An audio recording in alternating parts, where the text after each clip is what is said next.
I'm going to show you how to simplify trigonometric expressions. There's really no difference between verifying and simplifying other than you don't know what the answer is at the end. The concept still has not changed. So I'm going to do 19 and 21 for you so you can see what you need to do. On number 19 we have 1 minus secant square. Secant square just means secant times secant. If you look up in your formula chart, secant has a reciprocal identity 1 over cosine, and I'm going to use the same identity 1 over cosine. I'm going to multiply these right here, these two fractions. 1 times 1 is 1. Cosine times cosine is cosine square. In order to subtract these, I need a common denominator, which means I need to multiply the left one right here with cosine square over cosine square.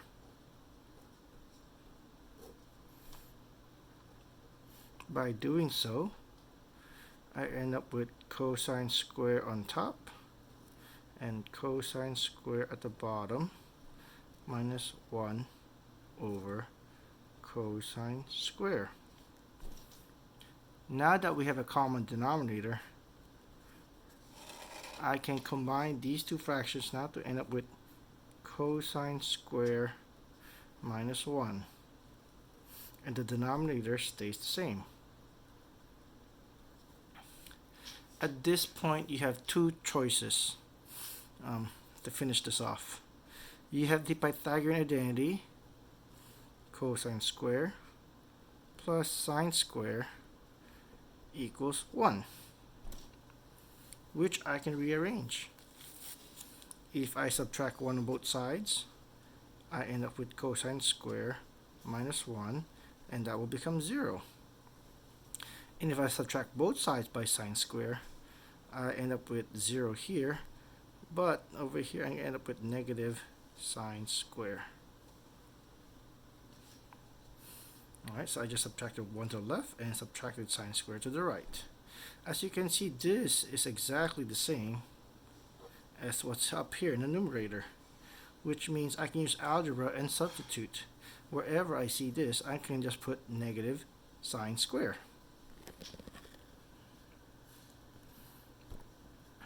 And I am substituting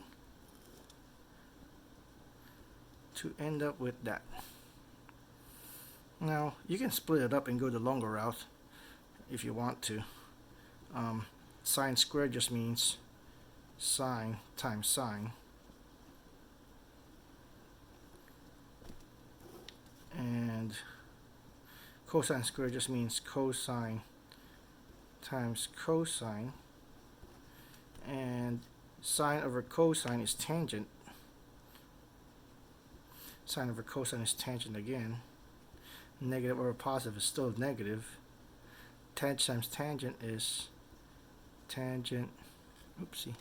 Tangent times tangent is tangent square. And there's your final answer, which we could have gotten here. And it's okay to just say negative over positive is negative. Sine square over cosine square is tangent square, and that's also perfectly acceptable. So that is number 19. Now let me try number 21. Number 21 is an easier problem. Cosecant times tangent. So the one tip I told you guys is to change everything to sine and cosine. So I'm going to use the reciprocal identity for this one, which is 1 over sine. And I'm going to use the tangent identity, the quotient identity, which is sine over cosine. If you're multiplying fractions, you can reduce the top and the bottom. So if you multiply them straight across, you end up with 1 on top and cosine of theta at the bottom. And using the reciprocal identity, you end up with secant theta. And that is it. Good luck. Try the problems for yourself.